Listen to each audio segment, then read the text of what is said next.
B. Me, you're me. Louie T, welcome to this Louie T Network exclusive around the NFC East. We've been talking about the two playoff teams and their respective collapses. One we saw kind of coming off in the distance as the Eagles sputtered down the stretch of the regular season, limped into the playoffs, and was devoured by the Tampa Bay Buccaneers. On the other hand, Dallas had shown all season long that they were incapable of beating quality opponents with winning records, especially on the road. Didn't see their ass whooping coming in the playoffs, at home no less, against the Green Bay Packers team that had barely made the playoffs, was the last entry in the first 7 seed to ever win a playoff game. But not only did they went in and emasculated the Dallas Cowboys in Wild Card Weekend 48-32. So both of these head coaches went into the offseason with the risk of being fired. There was chatter before both of these wild card games that if these two teams didn't win, especially if it was in ugly blowout fashion, that changes could be coming. Now, I was adamant about Nick Sirianni. Look, it was a really tough finish to the season. A lot of different circumstances. I don't like how every situation was handled in Philadelphia, including the defensive coordinator situation. I thought that was a mess.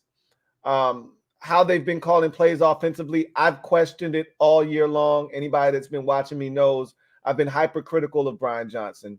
I thought that the defense was horrible all year long, but I thought a lot of that stemmed from the fact that you didn't bring back a lot of the good defensive players that helped the defense be one of the best units in football last season. So I thought that was negligence on the part of the Eagles and maybe a little bit of cockiness and arrogance, thinking, hey, we can draft some guys from Georgia. They'll come in. They'll pick up right where the others left off. And we can let guys like Chauncey Gardner-Johnson and Kaiser White and, TJ Edwards and, Marcus Epps and all the rest of these guys can just leave. Javon Hargrave, I get, you couldn't afford him, right? That's fine. I get it. But you lost too many people on defense, and I didn't think you would be the same defense, and you weren't. And so, and when you see the kind of money that some of these guys got to go play elsewhere, you were penny pinching. You didn't have to do this. You thought it was better to go out and trade for Kevin Byard than to just bring back Chauncey Gardner-Johnson, who gave you an edge on defense. Again, I just thought that's why you were going to struggle defensively. But that's nor here nor there. The bottom line is it was a shit show at the end of the season for the Philadelphia Eagles. And I remember very, very clearly stating that I wanted to see how they would handle adversity, because that locker room doesn't seem like the type of locker room that would handle adversity very well. Well, adversity hit at the end of the season. They did not handle it very well. And a lot of times when those types of things happen and come into question, the first place you go is the head coach. So there's been a lot swirling around Nick Sirianni and whether he would remain the head coach in Philadelphia. I've been adamant that they should not fire him, not for selfish reasons, thinking that he's going to not do a good job and I want him to stay because it's going to keep the Eagles right where they are. Because he's been a good coach these 3 years. They've been to the playoffs all 3 years. They started 10-1 each of the last 2 years, and they went to the playoffs or the Super Bowl rather last year. So he's been good. But the finish to this season was pretty bad. But I still can't bring myself to fire a guy that took me to the Super Bowl just a year ago. And not to say that they flamed out this year and had a Super Bowl hangover and went 5-12. They went 10 or 11-6 and lost. And they got blown out, but they lost in Wild Card Weekend. And I get that they started 10-6 and 10-1, and context is everything. And I get all of that as well, but I still can't get over the fact that this man took you to the Super Bowl last year. So I was like, you can't fire this guy, but you just never know.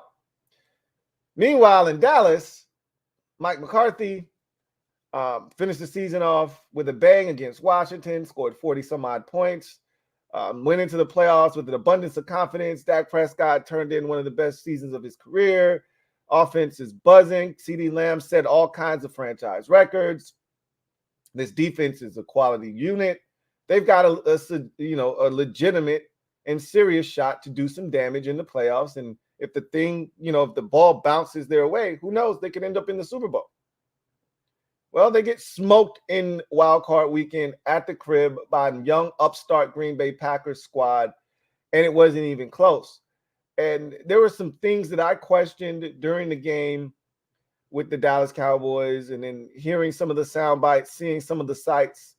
The sights and sounds from this game were pretty damning if you're a Cowboys fan. This is something that I'll address with the NFC East super friends down the road, specifically Law. They look soft. They look soft like drugstore cotton. They were treated as such, and they didn't respond.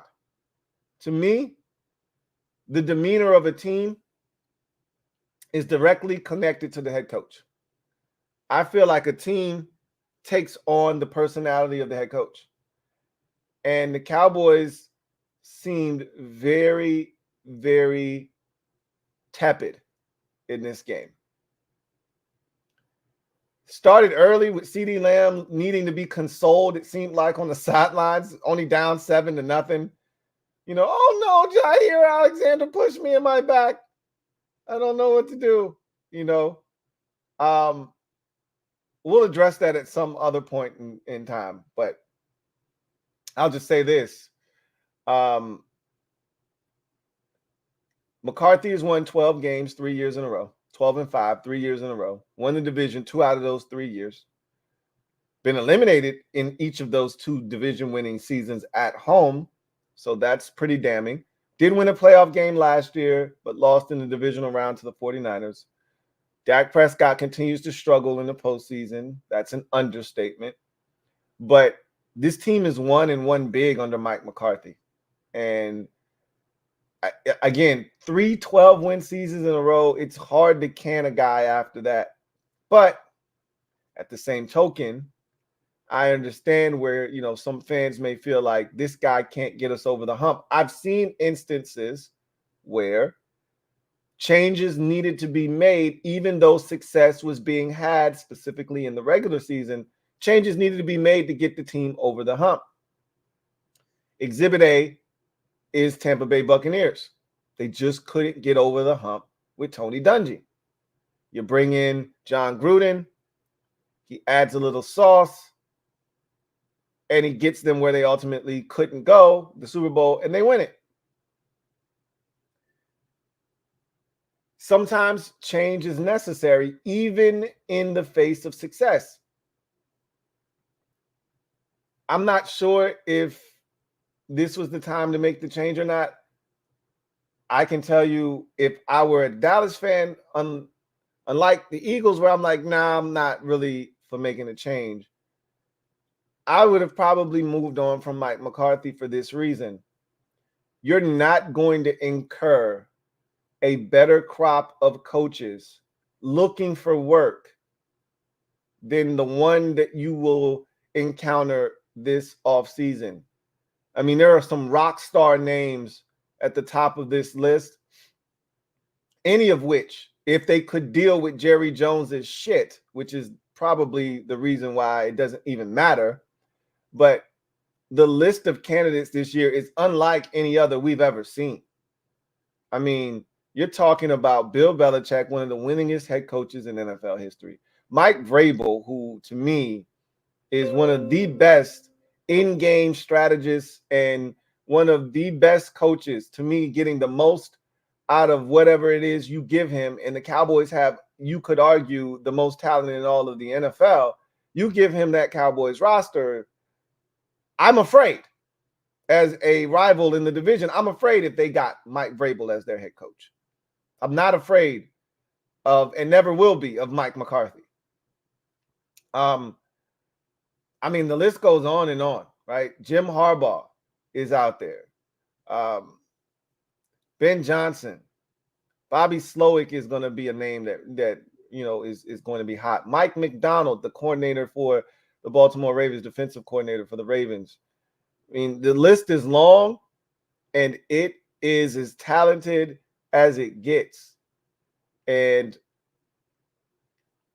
I would hate to see Dallas move on from Mike McCarthy and stumble into one of these dudes and have them be the guy that pushes them over the top.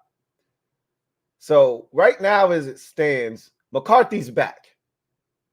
Changes will probably be made to the staff. It looks like Dan Quinn, that speaking of which, he's another name out there, but the Cowboys clearly don't want him. He came from their staff, and he was largely responsible for the embarrassment on Sunday afternoon. That defense was horrid. And so he'll be looking for work, and he may find it out there, but McCarthy's safe. There'll be changes made to his staff, but he's safe. Meanwhile, Sirianni appears to be safe. Not necessarily safe, not necessarily out of the woods yet, but he appears to be safe, and it seems like changes to his staff are imminent. Now, let's take a look at all that we know for both coaches as we sit here, because I think we'll find out more about Sirianni a little bit later on today. But we'll start with Sirianni's situation because we know that in Dallas, Mike McCarthy is going to be back in 2024. However, Nick Sirianni still has to, I think, lay out a plan of action that owner Jeffrey Lurie can see the vision of and a path to winning and winning big next season. He's going to have to lay that out for him and get him to see the vision in order to keep his job potentially. So Diana Rossini was really the first one to have any information on the Nick Sirianni situation and his status yesterday. And it started with this first tweet, and I'll read the series of tweets that she put out yesterday.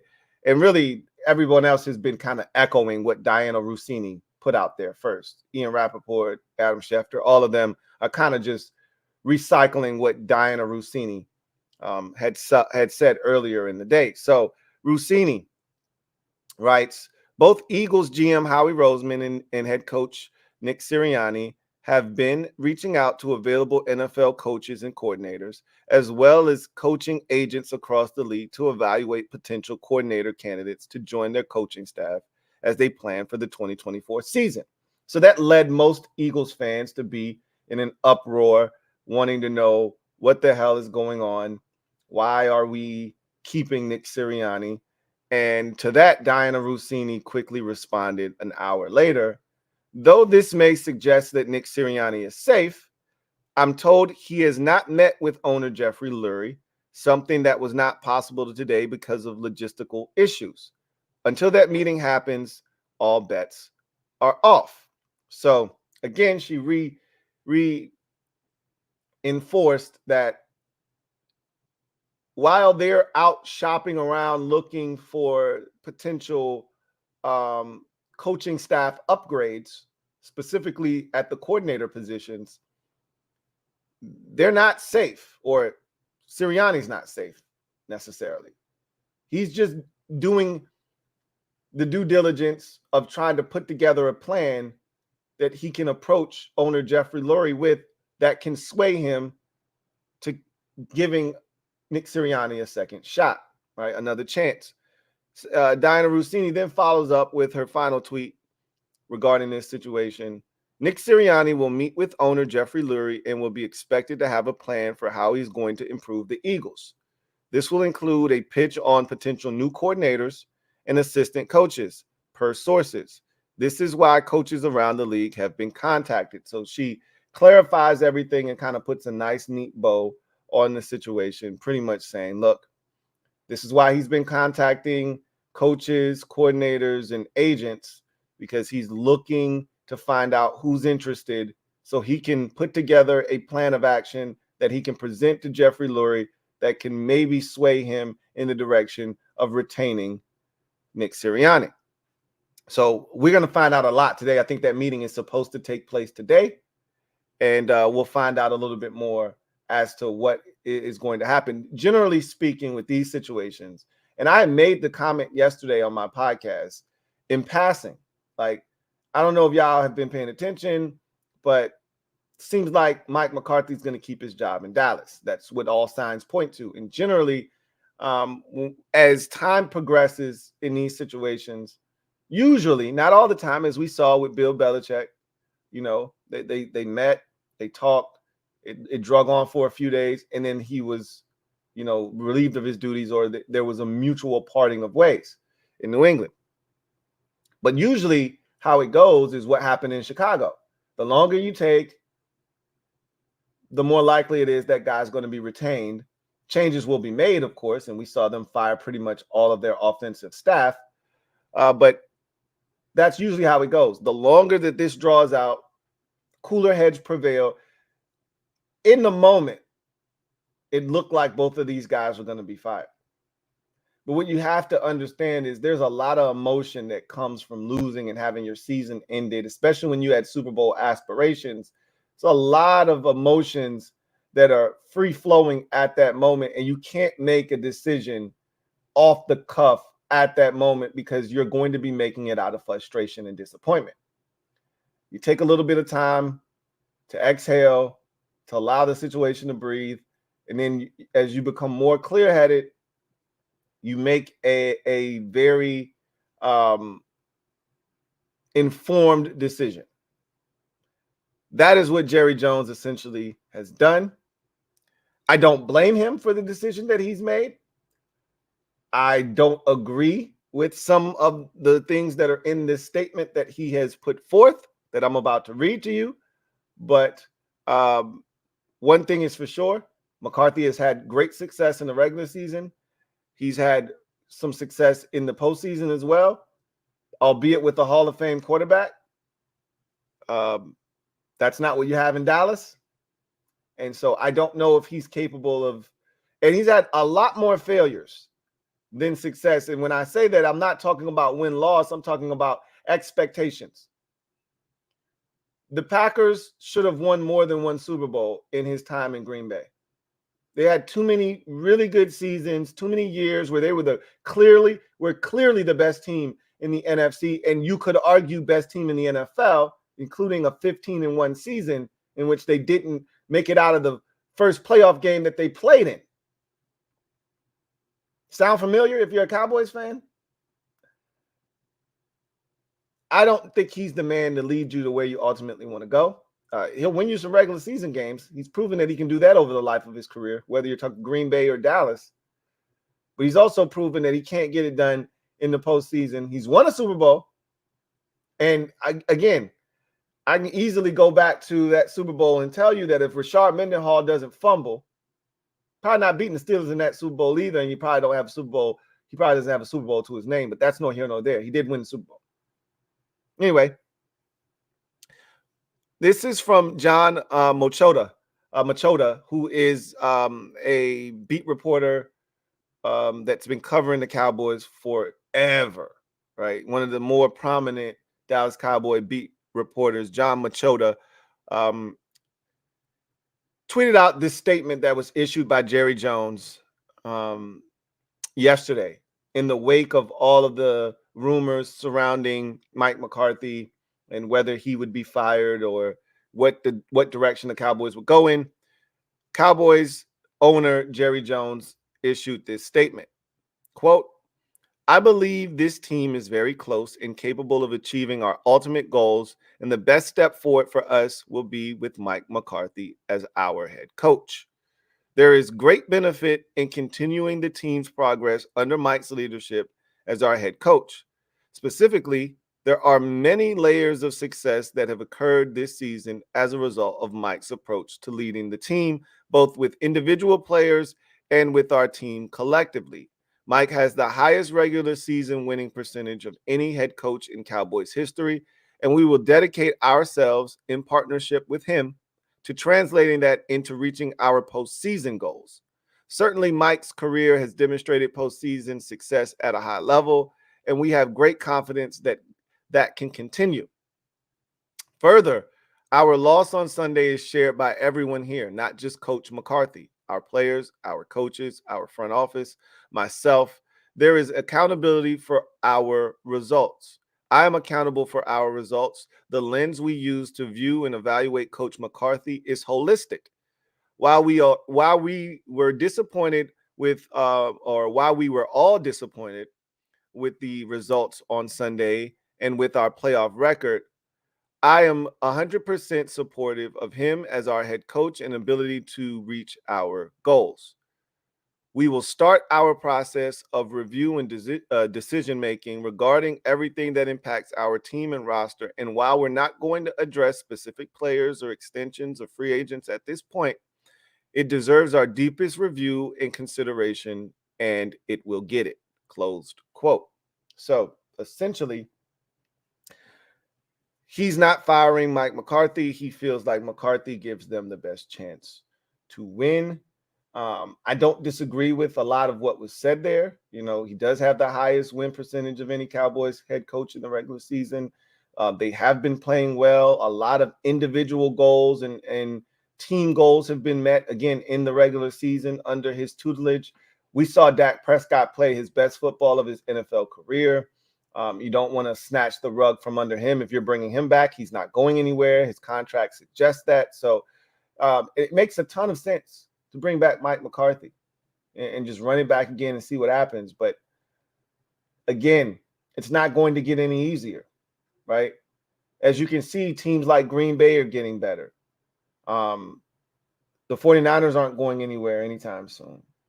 The Bears are continuing to progress.